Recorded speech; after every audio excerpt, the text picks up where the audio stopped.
What's up, Havenites, and welcome to another episode of the Pull List. I'm your boy Alan. I collect comics. I read comics. I probably read way too much, but hey, we've covered that multiple times. I need to be honest with y'all. Storefolio was not that happy this week. It was kind of like, it was sad. It was pathetic. I actually kind of cried when I got done with all my comic books because I got done with them way too early. But before we dive into the comic books, I want to say thanks for subscribing. Thanks for liking the videos. If you like daily shorts, if you like weekly videos, if you like weekly live streams, we've got all that covered. Like I said, daily shorts, you have the pull list every Friday.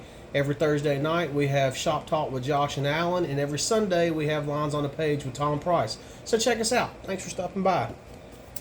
And we will jump into the pull list. Right off the bat, we have The Hunger in the Dusk, issue number 2 by IDW Studios. Let me start this off by saying I was completely and totally blown away by the first issue of this book. And the second issue is no different whatsoever. I'm not trying to say anything bad about anybody. I'm not a spec collector.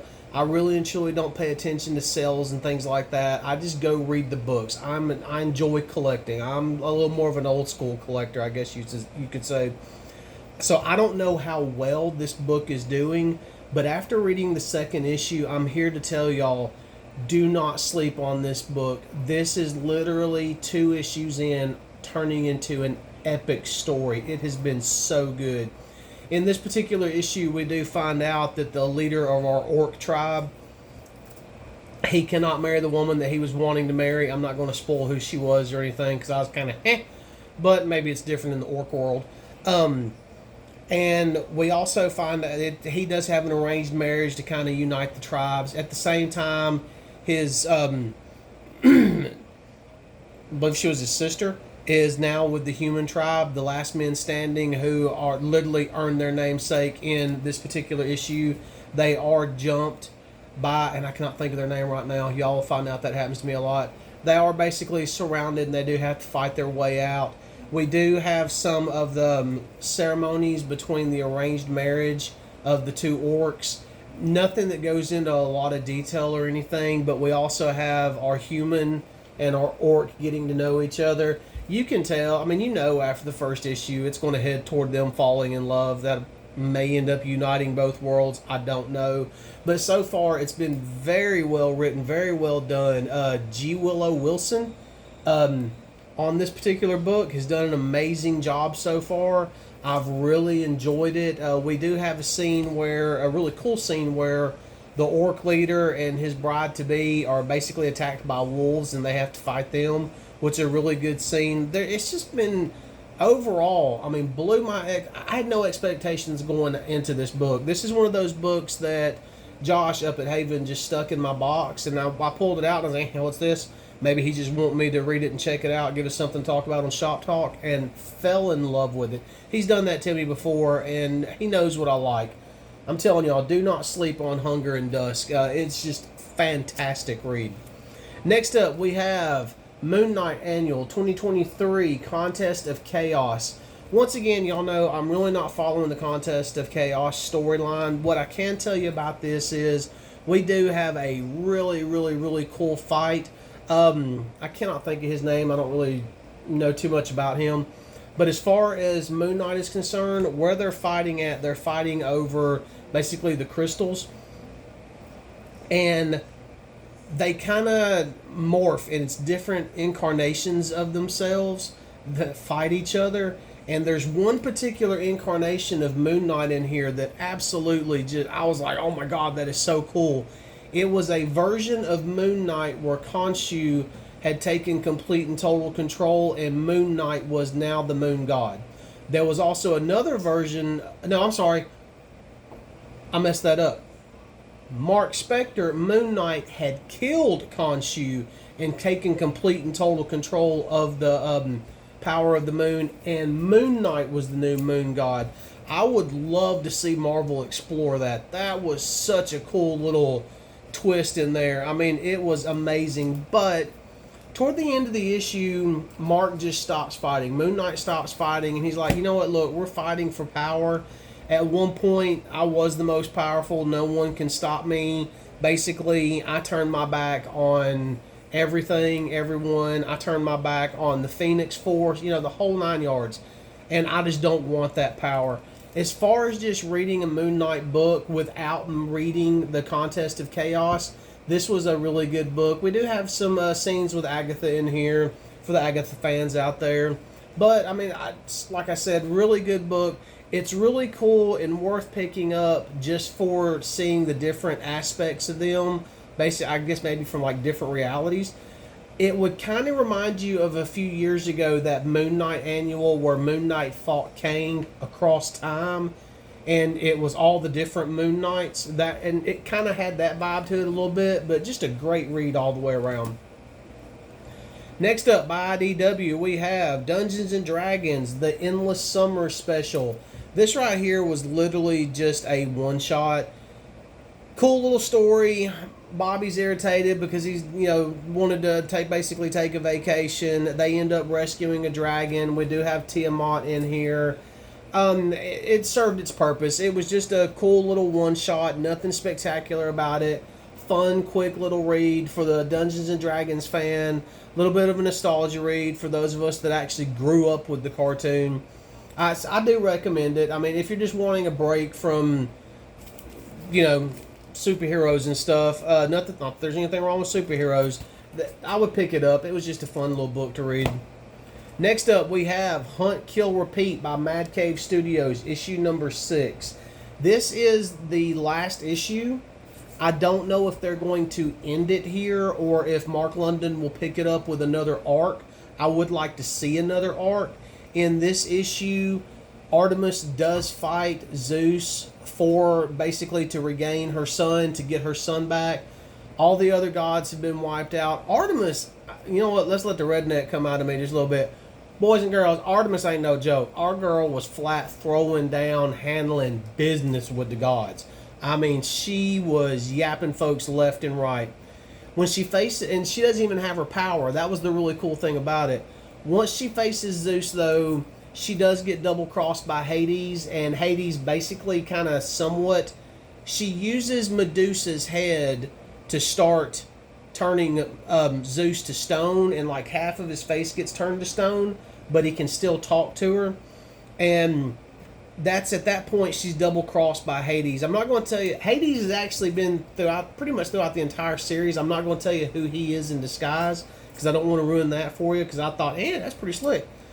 But basically Hades does kill Zeus, at which point Artemis gets all of her powers back. But she had already made a deal with Hades earlier in the series to get her son back.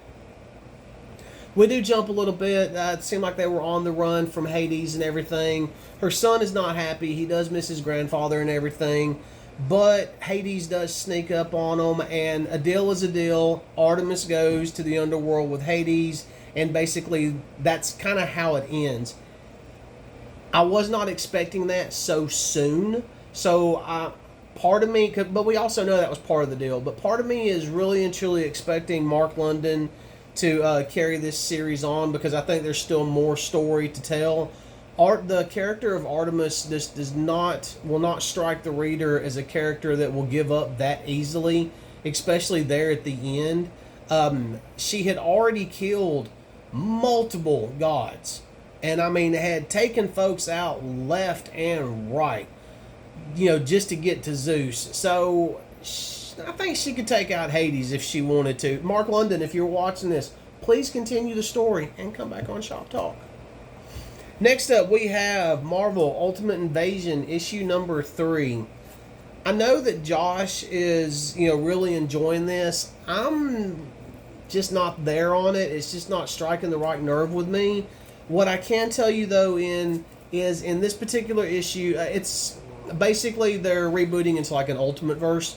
Not rebooting the entire thing. It's just they're starting a new universe with Ultimate Invasion. And basically, in this universe, Howard Stark is still alive. It does go back to the evil Reed Richards, can't think of his name.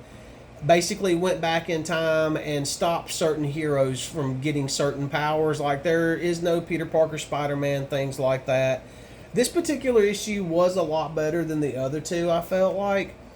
But now Howard Stark has realized, since Obadiah Stane is dead, spoiler alert, Howard Stark has realized through these meetings that all the different, I guess we could say like houses, maybe, they do have a name for them in here. They all represent different parts of the world.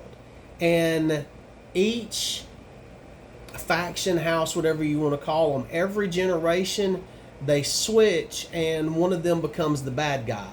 And by uniting the others, they can kind of have a common enemy and back and forth. And think of it like countries. Basically, every so many generations, it will become your country's turn to be a bad guy. And that's how they secretly rule behind the scenes. I did like that premise. I thought that that was really good premise. But the book overall just really isn't just hitting the right nerve with me. I've enjoyed the art. There's been some really cool premises, but like I said, if you're enjoying this book, tell me below in the comments what you like about this particular series. It's just not... Maybe I didn't know what to expect, but I'm just not quite there yet. I am going to finish out the Ultimate Invasion storyline. Maybe they'll get me there sooner or later. I'm hoping sooner rather than later. Next up, we have Night Terrors. Night's End, issue number 1. And I know a ton of people are so glad that Night Terrors is finally coming to an end. I've enjoyed certain aspects of Night Terrors. I didn't read all of them. Some books I just did not like at all. But, I mean, that's neither here nor there. As far as this particular issue is concerned, Insomnia is pretty much awake. He's taken over everything.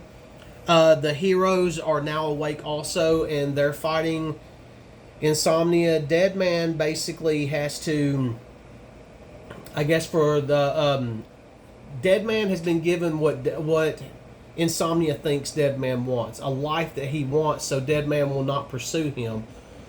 Well, ultimately, that's not the case. It was the dream that Insomnia gives Deadman was actually the dream that Insomnia had wanted. Lo and behold, everything works out. They get stopped. Everybody does what they're supposed to do. Deadman, it's kind of led to believe that he goes on to receive his rewards, but it's also kind of said that don't worry, he always shows back up. As far as Zombie Sandman is concerned, they do take him back to his grave. The heroes do.